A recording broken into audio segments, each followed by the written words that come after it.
Welcome, ladies and gentlemen, to tonight's stream of FNM here at Nerd Rage Gaming. I'm your host, Andrew Donnelly. With me tonight, a special guest co-host, Mr. Matthew Hausler. Matt, how you doing? What's going on, guys? Hey, man, nice to have you with me here. It's great to be here. A little excited?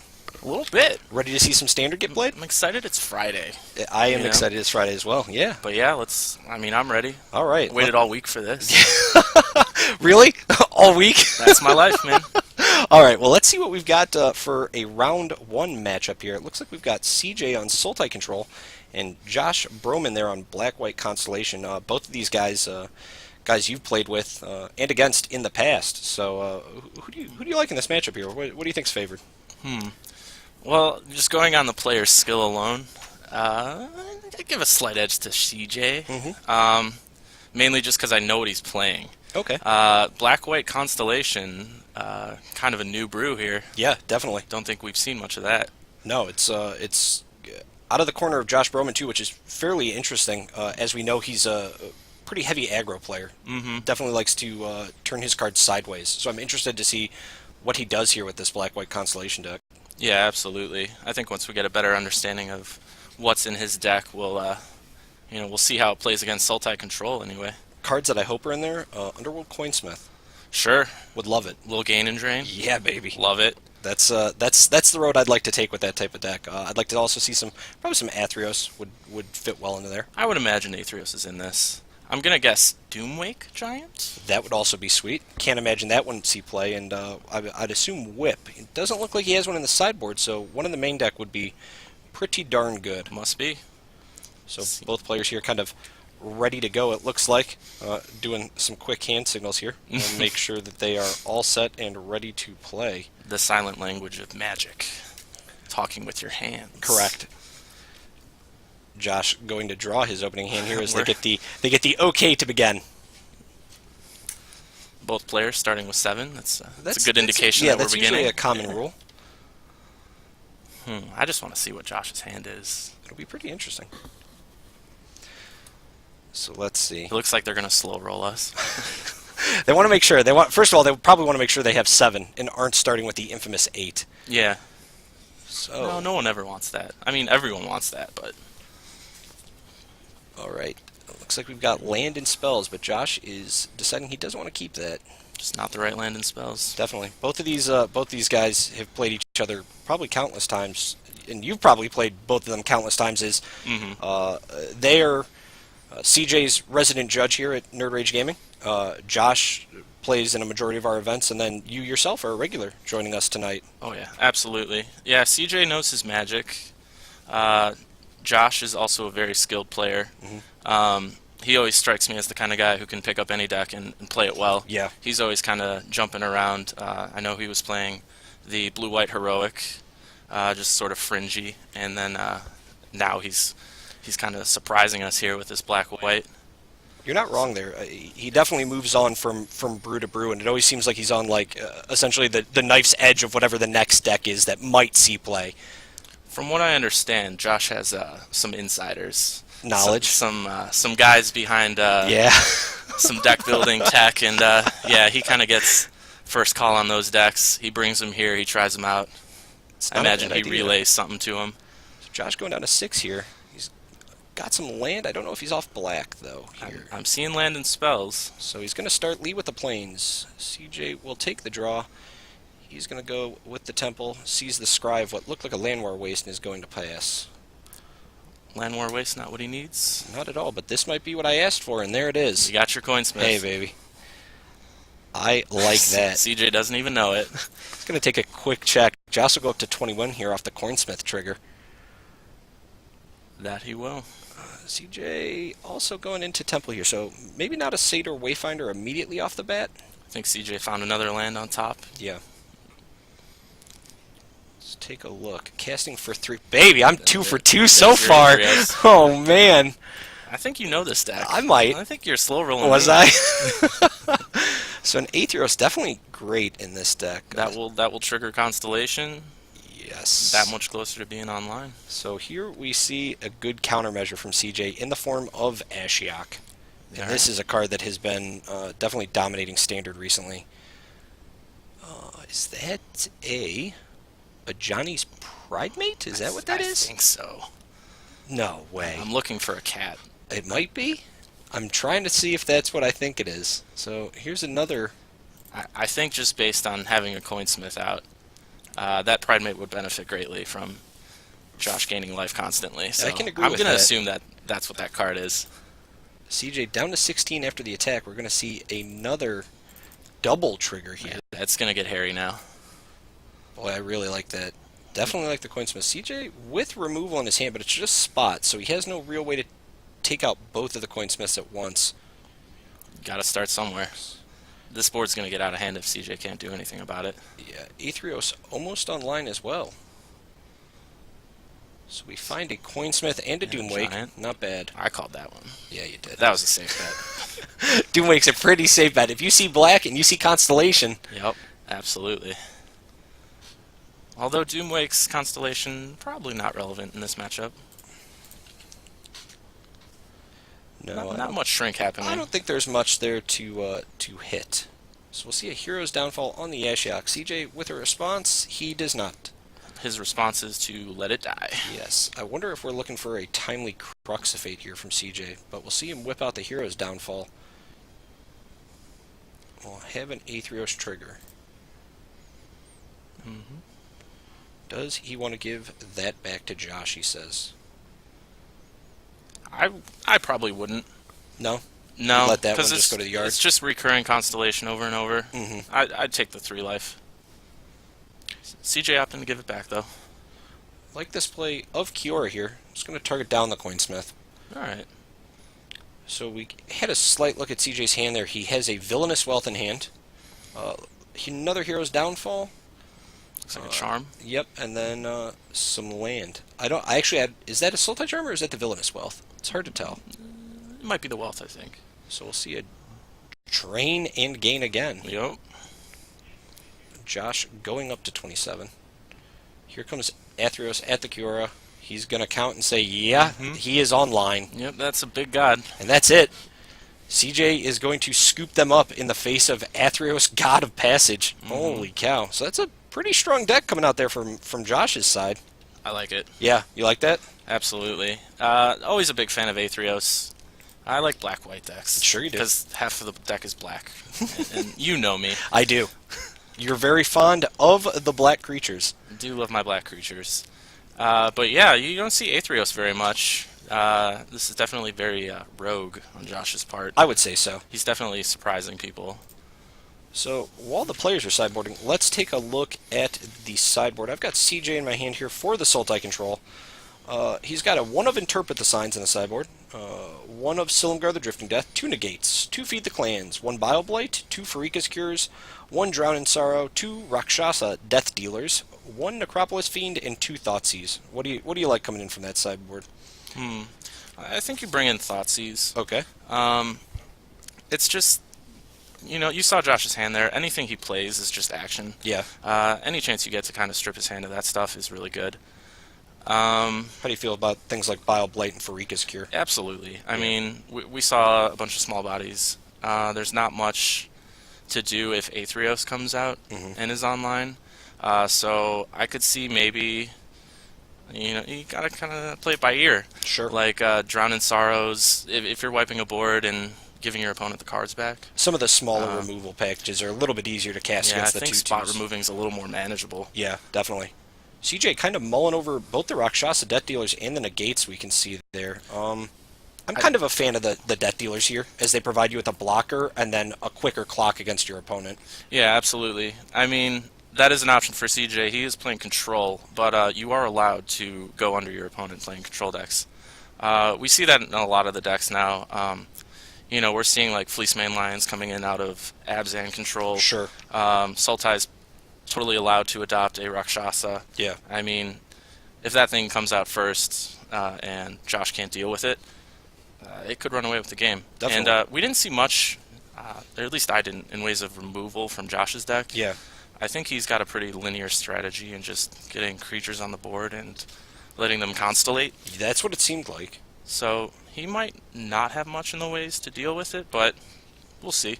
What do you got for Josh's side? Let's take a look. So he's got 1 Erebos, God of the Dead, 2 Thoughtseize, 4 Bloodsoak Champion, 2 End Hostilities, 2 Glare of Heresy, 2 Erase, and 2 Read the Bones. Interesting.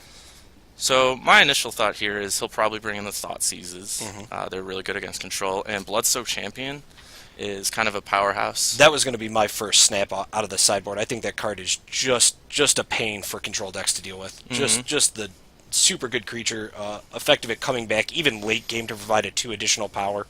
I really like that card. Not an enchantment, though. True, but I think maybe that gives you an extended reach, even. I mean, just from playing against the card personally, it's such a pain to deal with. Yeah, absolutely. I think if this goes to 3 games and Josh is on the play, yeah, we'll definitely see some Blood-Soaked. Maybe 2 or 3 isn't a bad number to bring in this game on the draw. Sure. I also like Read the Bones if he's on the draw. If CJ's able to stabilize and kind of prevent him from having a board, yeah, it'll be nice to draw some cards. I can agree with that. Read the Bones, I feel a card that kind of fell off the map, was really hyped up when Mono Black was a thing.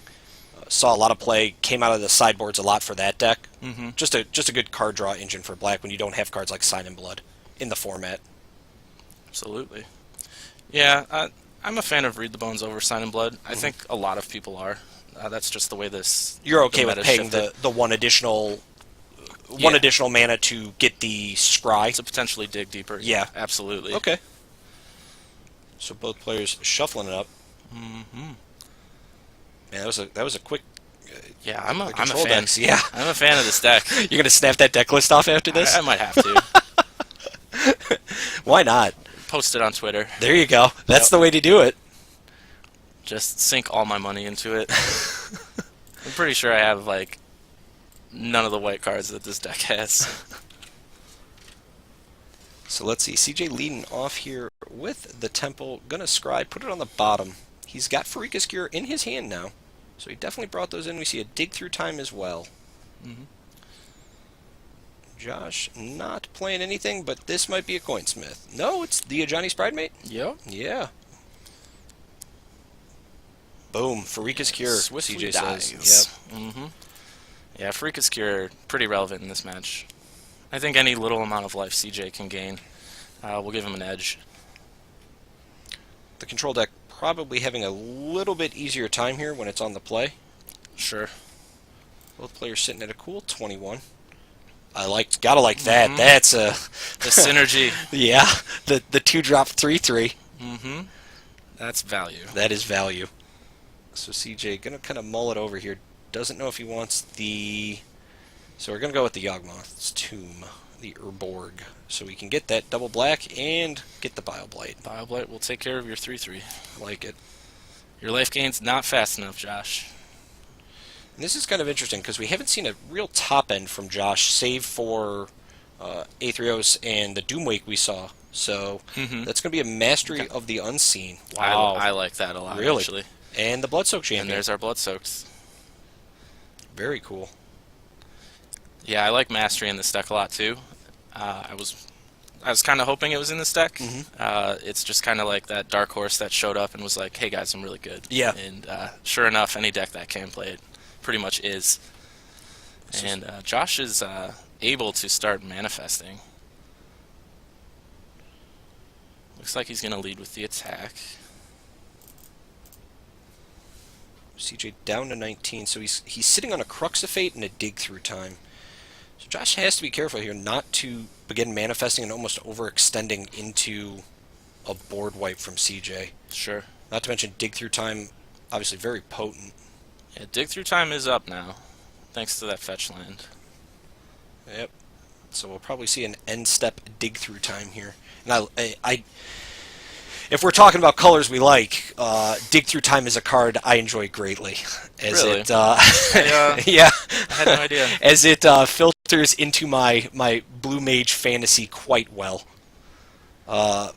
Just a great draw spell. If talking about digging deep, it digs deep. I can respect getting to look at 7 cards. Yeah, at instant speed? Yeah. Sure. I'm a fan of that. So let's see what CJ rips with the dig here. I can't imagine he's looking for anything real big right now.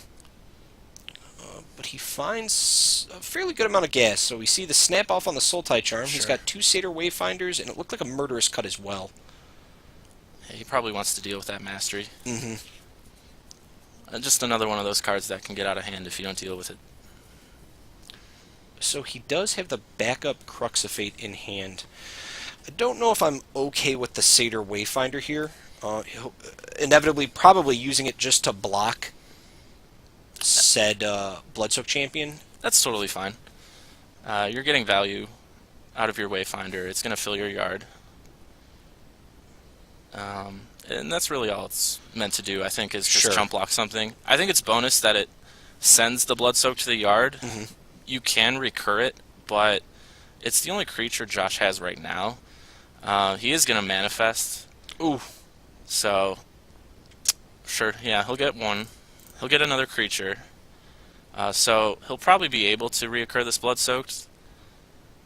And I think CJ's probably okay with that. He's, like you said, he's got the Crux if it gets too out of hand. I think, looking here, looks like just Crux and land and is Crux, about all right. So this is kind of interesting. CJ could be playing the rope here, tapping out on his turn to force his opponent to manifest, to act. Trying to bring Josh into the Crux of Fate, saying, "Look, I'm tapped out. I'm the control deck. Go ahead, run out some more spells. So when I untap, I'm going to let that Crux loose." Mm-hmm. Yeah, it's a really good plan. What an interesting deck from Josh. I'm glad we got this on round 1 because this is fantastic. Absolutely. So now here we see kind of CJ flooding out, and this is where control decks run into the issues. Yeah, it's not ideal. I mean, is that a Garuk? That is, yeah, we didn't see that. So he had that hidden under a land there. So he's got Papa Garuk in hand. I think we're fine. So this is also interesting here. So CJ can drop the Garuk in the face though of Brohman's Hero's downfalls. Yeah, and that's probably what's going to happen. So CJ is going to, well, he's going to get rid of an Aetherios. Oh, interesting. So he morphed it up in response. So, sorry. Nope. My Manifest will live. So Josh will have to kind of go now for the main phase Hero's Downfall, which he might be okay with.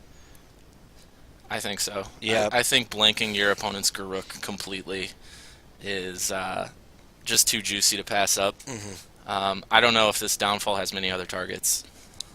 Not a lot. Not a lot that it's going to be good against. I mean, you obviously, unless CJ cited out the Ashiok or the Cure, as you really want to get rid of this guy.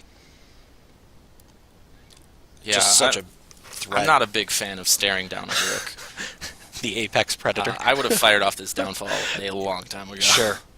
So we see an Erebos, another Mastery of the Unseen, an Aetherios, and then the Hero's Downfall. So he's got some action. He definitely does. But this is interesting. I'm wondering what he's pondering here. Well, it's probably not playing the other Aetherios. Definitely not. So I think we count that out. So a light form. Alright, so he wants to extend his board a little more. Not worried about Garuk, at least. I mean, maybe he's fine if CJ uses this Garuk to plus and destroy his Manifest instead of getting a 3/3. Yeah, that may have been the play. It is risky though. I mean, obviously adding to the board is kind of sweet because the light form then adding the double white to power up your Aetherios, so you're not far off from turning them on. Mm-hmm. But you have the chance of the control deck just drawing a pretty good amount of removal. Yeah. And just being able to deal then with essentially whatever creature you decided to cast instead of removing their Garuk. I mean, granted, we have the Hero's Downfall as a backup plan, but... Yeah, there is always that downfall. And I think, unfortunately, that is what CJ ripped off the top. Seems pretty good. Yeah, seems very good. I'm a fan of that draw, CJ. No, I guess this could be a strange trick by Brohman, too, where he potentially could have flipped, I don't know, another Erebos or, I mean, another indestructible card here that he can then morph. Mm-hmm. He does have Erebos in his sideboard. Mm-hmm. I don't know if he brought it in. Drawing cards is nice. Yeah.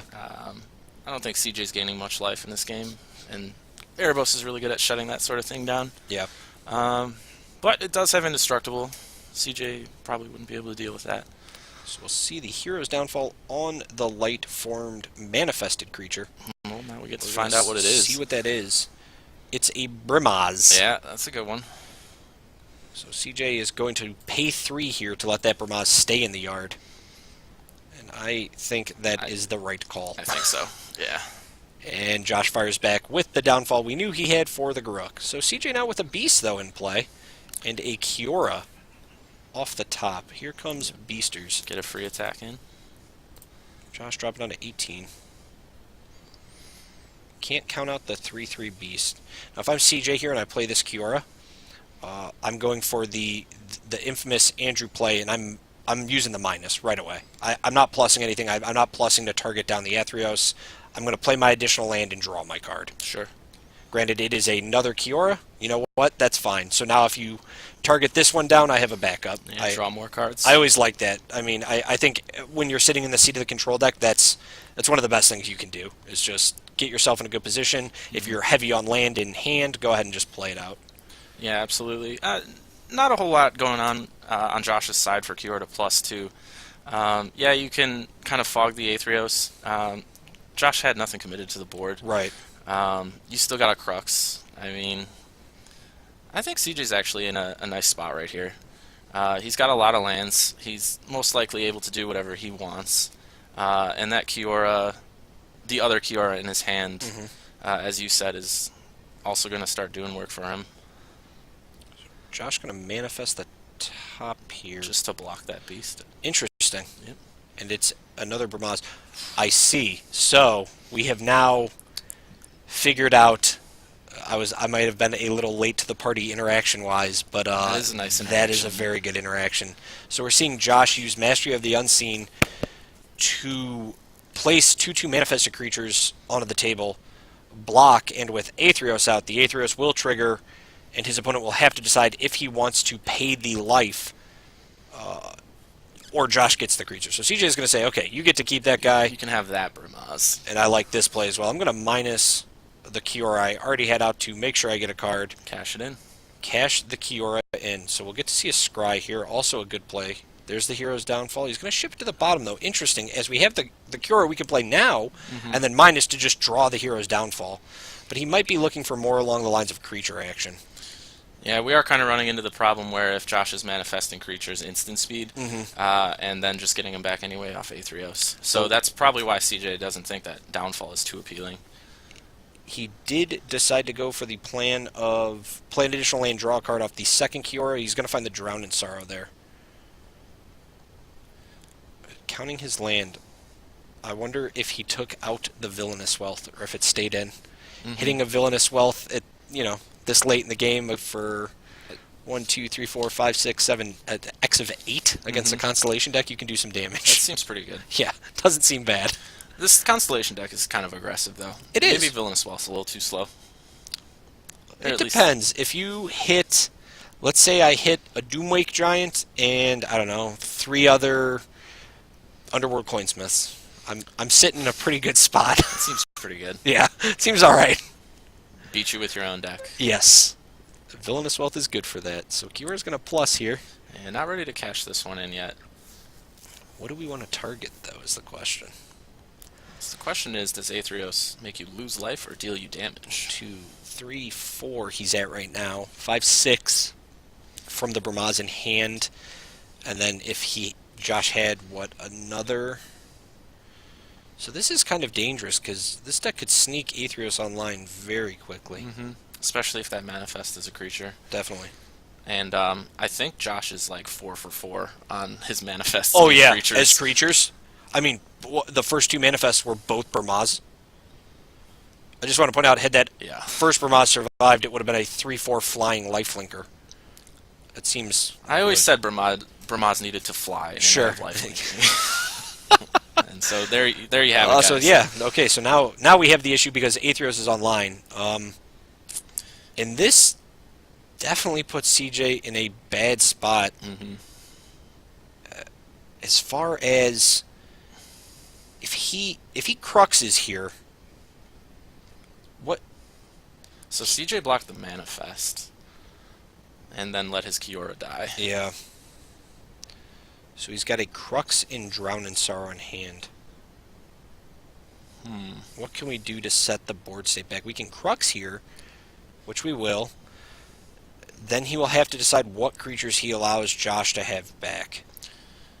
That's not a place I want to be. Not at all. Like, I mean, it's very difficult. So he's just going to say, go ahead and have all of them back. I'm essentially going to fog you for a very long turn.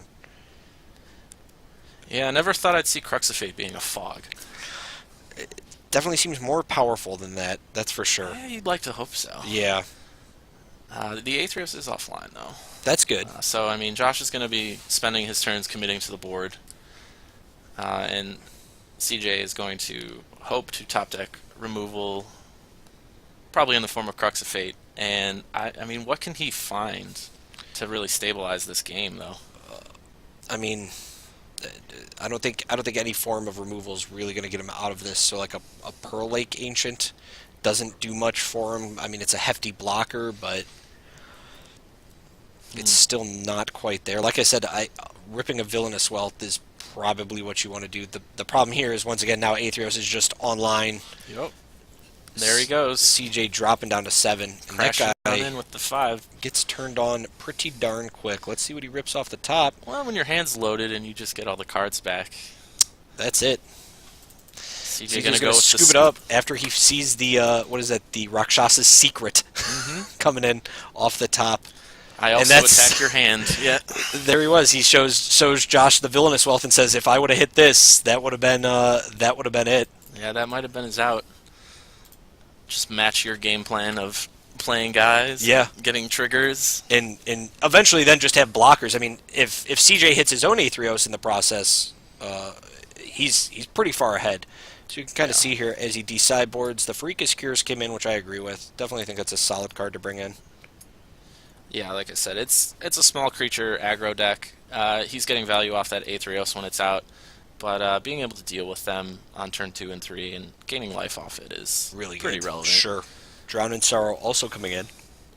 Really? So we only saw 3 sideboard cards from CJ that he decided to bring in? Interesting. That's pretty light, yeah. What else were we looking for that he could have brought in? The Rakshasa's Death Dealers may have been... I don't know if they would have been super relevant in that matchup. They would have provided additional blockers that we could have regenerated with the amount of mana that we had against the Aetherios. I feel like the Negates could have definitely come in there.